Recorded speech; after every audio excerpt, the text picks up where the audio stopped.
Today, I will talk about the word cisgender and transgender. Kinaramihan sa mga tao ay cisgender. If you're watching this video right now, there's a huge chance na cisgender ka.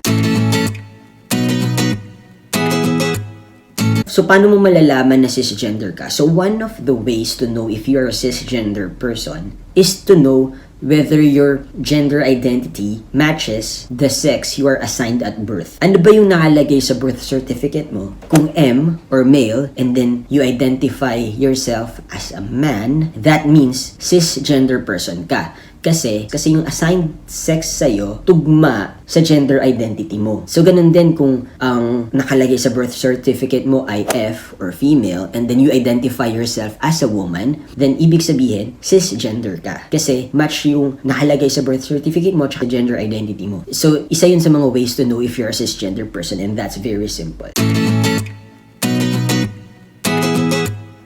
Cisgender, yung cis na prefix before the word gender, is derived from a Latin word that means on this side of. On this side of. So, yun yung ibig sabihin nung cis. At yung trans naman, sa word na transgender, it also derived from a Latin word na ang ibig sabihin naman ay on the other side of. So, kabaliktaran. On this side of, on the other side of. Kung ibig sabihin ng cisgender ay your gender identity matches your assigned sex, yung transgender naman, yung kabaliktaran.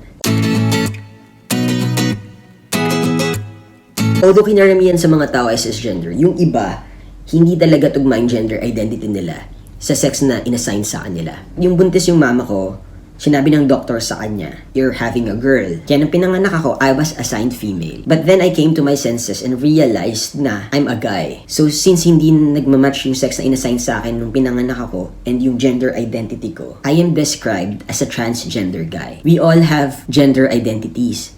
Nataon lang na yung kinaramihan sa mga tao, nagmamatch yung gender identity nila sa sex nung pinanganak sila. Kung ang nakalagay sa birth certificate mo ay M, and you identify yourself as a man, then you are a cisgender man. Ang sa akin naman, ang nakalagay sa birth certificate ko ay F, but I identify myself as a man, ang tawag sa akin ay transgender man.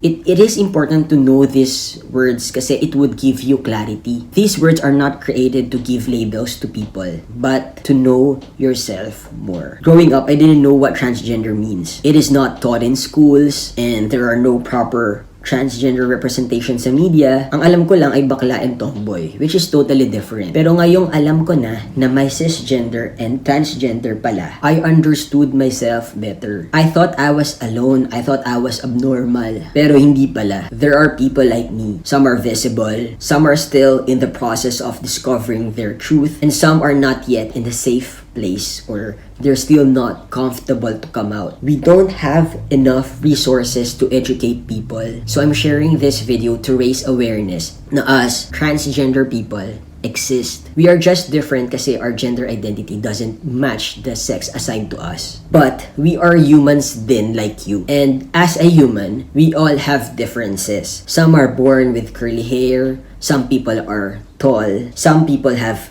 darker skin, and so on. Because being transgender is not as common, it doesn't mean that it is wrong. And I know some people will never ever accept our existence, and some people will forever refuse to understand us. But at the end of the day, we are who we are. You know, this pandemic made us realize that life is very short talaga. So while we're still here, while we are still breathing, kahit na may differences, let's always choose love and kindness. Thank you for watching and stay blessed.